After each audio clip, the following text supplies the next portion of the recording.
رب اشرح لي صدري ويسر لي امری واحلل عقدۃ من لسانی یفقہوا قولی۔ سب سے پہلے ہم خواتین کے حقوق کی بات کریں گے اور مرد کے فرائض کی بات کریں گے۔ قرآن مجید میں اللہ تعالیٰ فرماتے ہیں وَعَاشِرُوهُنَّ بِالْمَعْرُوفِ، مردوں کو خطاب کر کے فرمایا کہ عورتوں کے ساتھ بھلے طریقے سے زندگی بسر کرو، معروف طریقے سے زندگی بسر کرو، عمدہ طریقے سے زندگی بسر کرو۔ حجۃ الوداع کے موقع پر نبی صلی اللہ علیہ وسلم نے خطبہ دیتے ہوئے فرمایا کہ یاد رکھو کہ تم پر تمہاری بیویوں کے کچھ حقوق ہیں اور تمہارے کچھ حقوق ان پر ہیں۔ وہ تمہارے پاس قیدیوں کی طرح، یعنی ایک عورت جب اپنے گھر بار کو، اپنے والدین کو، اپنے رشتہ داروں کو چھوڑ کر شادی کے بعد شوہر کے گھر میں آ جاتی ہے تو وہ ایک طرح سے شوہر پر ڈیپینڈنٹ ہوتی ہے اور شوہر کی ذمہ داری میں ہوتی ہے۔ تو شوہر کو یہ تعلیم دی گئی کہ وہ اس کے ساتھ احسان کا معاملہ کرے، اور اس میں سب سے پہلی ذمہ داری جو شوہر پر آتی ہے وہ یہ ہے کہ بیوی پر خرچ کرے، بیوی کے نان نفقے کا ذمہ دار ہو۔ اللہ تعالیٰ نے مرد کو قوام بنایا اور اس کی بنیادی وجہ بھی یہ بتائی کہ وہ بیوی پر خرچ کرتا ہے۔ قرآن پاک میں سورۃ النساء میں اللہ تعالیٰ فرماتے ہیں الرجال قوامون علی النساء بما فضل اللہ به بعضهم علی بعض وبما انفقوا من اموالهم فالصالحات قانتات حافظات للغیب بما حفظ اللہ، کہ مرد عورتوں پر قوام ہیں، یعنی ان کے ذمہ دار ہیں۔ کیوں؟ اس لیے کہ اللہ نے بعض کو بعض پر فضیلت دی، اور اس وجہ سے کہ وہ اپنے مالوں میں سے خرچ کرتے ہیں۔ تو شوہر پر جو پہلی ذمہ داری ہے وہ یہ کہ بیوی کی ضروریات کو پورا کرے اور خوش دلی کے ساتھ کرے۔ حدیث میں آتا ہے، معاویہ کہتے ہیں کہ میں نے عرض کیا یا رسول اللہ صلی اللہ علیہ وسلم، ہم پر اپنی بیوی کا کیا حق بنتا ہے؟ آپ نے فرمایا جب تم کھاؤ اسے کھلاؤ، جب تم پہنو یا کماؤ تو اسے بھی پہناؤ، یعنی کھانا پینا لباس اس کی ذمہ داری ہے۔ پھر اسی طرح عبداللہ بن عمرو رضی اللہ عنہ کہتے ہیں، اور یہ صحیح مسلم کی حدیث ہے، کہ رسول اللہ صلی اللہ علیہ وسلم نے فرمایا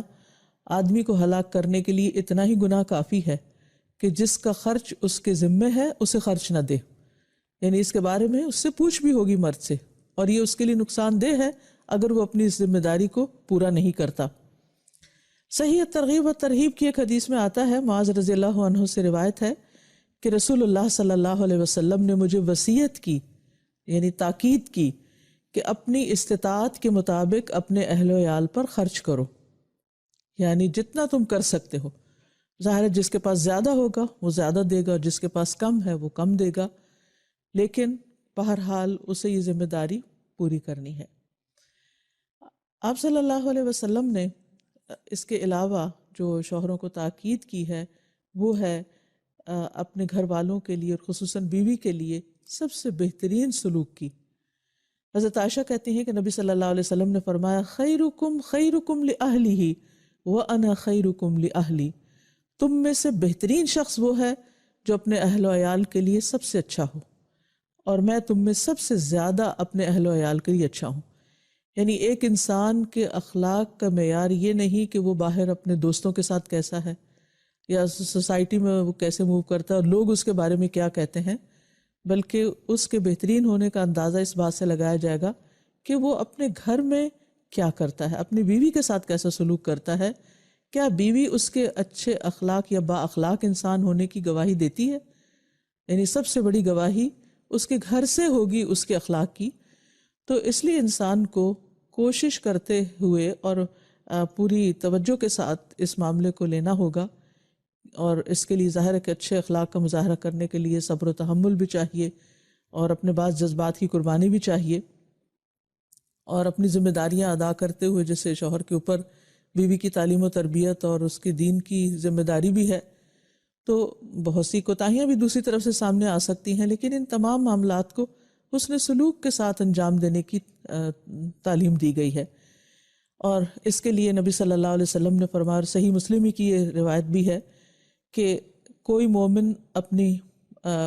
مومن کسی مومن عورت سے بغض نہ رکھے، یعنی اپنی بیوی کے ساتھ بغض نہ رکھے، اس کے لیے دل میں کوئی گرجز نہ رکھے۔ اگر عورت کی ایک عادت اس کو ناپسند ہوگی تو کوئی دوسری عادت پسندیدہ بھی ہوگی، یعنی اس کے صرف نگیٹو پہلوؤں پہ یا اس کی منفی عادات اور بری عادات پر ہی نظر نہ رکھے یا کمزوریوں پر ہی توجہ نہ رکھے، بلکہ یہ بھی دیکھے کہ وہ اس کے اندر اچھائیاں کیسی ہیں یا اس کے اندر خوبیاں کون سی ہیں۔ آپ صلی اللہ علیہ وسلم نے فرمایا، اور یہ سنن ترمذی کی روایت ہے، کہ ایمان کے لحاظ سے کامل مومن وہ ہیں جو اخلاق میں سب سے اچھے ہیں، اور تم میں سے سب سے بہتر وہ ہے جو اپنی بیویوں کے لیے بہتر ہو، یعنی اس کا اخلاق اس کے لیے زیادہ اچھا ہو۔ نبی صلی اللہ علیہ وسلم کے بارے میں آتا ہے کہ آپ صلی اللہ علیہ وسلم نے کسی خادم یا عورت کو کبھی بھی نہیں مارا۔ تو اس لیے مرد کے اوپر یہ ذمہ داری عائد ہوتی ہے کہ وہ تعلیم و تربیت میں یا کچھ چیزوں کی گھر میں اصلاح کرنے کے دوران صبر و تحمل سے کام لے، مار پٹائی سے نہیں، غصے سے نہیں۔ بیوی کے لیے وہ ایک ڈکٹیٹر کی طرح نہ ہو، بلکہ ایک ہمدرد اور مہربان ساتھی کی طرح ہو، جو کہ اس کے بہت سے کام کاج میں یا اس کی ذمہ داریوں میں اس کا مددگار بھی ہو۔ حضرت اسود سے روایت ہے کہ انہوں نے حضرت عائشہ رضی اللہ تعالیٰ عنہا سے پوچھا کہ نبی صلی اللہ علیہ وسلم گھر میں کیا کیا کرتے تھے؟ تو انہوں نے بتایا کہ وہ گھر کے کام کاج میں مدد کیا کرتے تھے، اپنا کپڑا خود سی لیتے تھے، اپنے ڈول کو سی لیتے تھے، کبھی جھاڑو بھی لگا دیتے تھے، یعنی کہ گھر کے کام میں بھی بیوی کی مدد کر دیا کرتے تھے۔ اس کا یہ مطلب نہیں کہ ازواج مطہرات کچھ کیا نہیں کرتی تھی، بلکہ آپس میں محبت اور ایک تعلق اور ایک کنسرن ظاہر کرنے کے لیے، ایک بانڈنگ ڈیولپ کرنے کے لیے جو ایک بہترین طریقہ ہو سکتا ہے وہ یہ کہ جب کوئی شخص اکیلا کسی کام میں لگا ہوا ہو تو دوسرا شخص اس کی مدد کرے، اور نبی صلی اللہ علیہ وسلم نے اس کی بہترین مثال قائم کی۔ نبی صلی اللہ علیہ وسلم نے فرمایا، ہر وہ بھلا کام جو تم اپنے گھر والوں کے ساتھ کرو وہ ان پر صدقہ ہے، یعنی بیوی کے کام کاج میں جو بھی مدد ہے وہ ایک طرح سے ثواب کا کام ہے۔ جیسے کہ نبی صلی اللہ علیہ وسلم اپنے گھر والوں کی خدمت میں ہوتے تھے، لیکن جب نماز کا وقت آتا تھا تو سب کچھ چھوڑ کر نماز کے لیے چلے جاتے تھے۔ پھر اسی طرح آپ صلی اللہ علیہ وسلم نے ایک موقع پر فرمایا، جب آدمی اپنی بیوی کو پانی پلاتا ہے تو اسے اجر دیا جاتا ہے۔ ارباز بن ساریہ کہتے ہیں کہ جب میں نے یہ بات سنی، یعنی یہ حدیث سنی، تو میں اٹھا اور اٹھ کر اپنی بیوی کو پانی پلایا، اور پھر اسے بھی یہ حدیث سنائی کہ نبی صلی اللہ علیہ وسلم نے یہ بات بتائی ہے۔ تو کیسی خوبصورت تعلیم تھی کہ جس سے ان خوبصورت رشتوں میں آپس میں محبت اور پیار پیدا ہوتا ہے۔ اسی طرح نبی صلی اللہ علیہ وسلم گھر میں جب کوئی کھانا آپ کو پیش کیا جاتا تھا تو اس میں عیب نہیں نکالتے تھے، اگر پسند ہوتا تو کھا لیتے ورنہ چھوڑ دیتے۔ آج ہم دیکھیں کہ کتنے گھرانے ایسے ہیں جن میں لڑائی جھگڑا جو ہے وہ کھانے کی میز سے اٹھتا ہے،